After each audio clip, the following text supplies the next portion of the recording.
বৃষ্টির নিচে দাঁড়িয়ে শিখে যাই। বাহিরে টুপটাপ করে বৃষ্টি পড়ছে, ফুলের গায়ে জমে থাকা ফোঁটা ধীরে ধীরে গড়িয়ে পড়ছে মাটিতে। কেউ দেখে না, কিন্তু সেই ফোঁটাগুলো এক একটা গল্প, যেখানে যেভাবে আমরাও প্রতিদিন কিছু না বলা কথা গড়িয়ে দেই, ভেতরে রেখে দেই অনেক কিছু, মুখে বলি ভালোই আছে।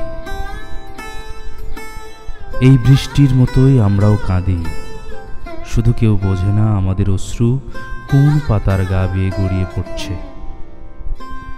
মানুষ ভাবে চুপ থাকা মানেই শান্তি, কিন্তু ভেতরের ঝড় কি কেউ কখনো ঠেকাতে পারে?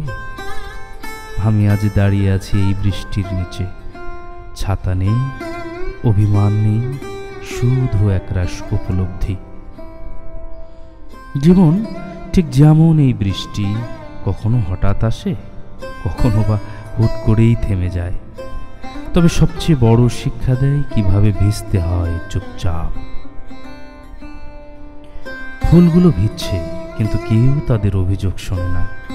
তবুও তারা ঝরে না, তারা মাথা নিচু করে সবটুকু সহ্য করে, কারণ তারা জানে বৃষ্টির পরেই নতুন পাতা আসে, নতুন রং, নতুন ঘ্রাণ।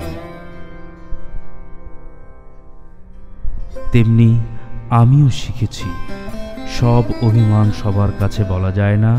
কারো হাত ধরার আগে নিজেকে শক্ত করে ধরা শিখতে হয়। জীবনে সবাই পাশে থাকবে না, তবুও চলতে হবে, ভিজে হলেও থেমে যাওয়া একদম যাবে না। আল্লাহর বৃষ্টি দেন মাটি নরম করার জন্য, তেমনি কষ্ট দেন হৃদয় নরম করার জন্য।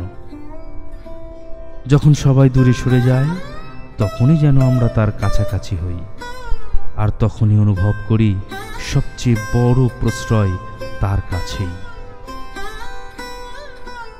আজকের এই বৃষ্টিতে আমি কাঁদি না, শুধু চোখ বন্ধ করে বলি, হে প্রভু, তুমি জানো আমি আর কতটা পারি, তবুও তুমি দয়া করো, কারণ তুমি জানো এই হৃদয় কতবার গড়িয়ে গেছে, তবুও ঝরে যায়নি।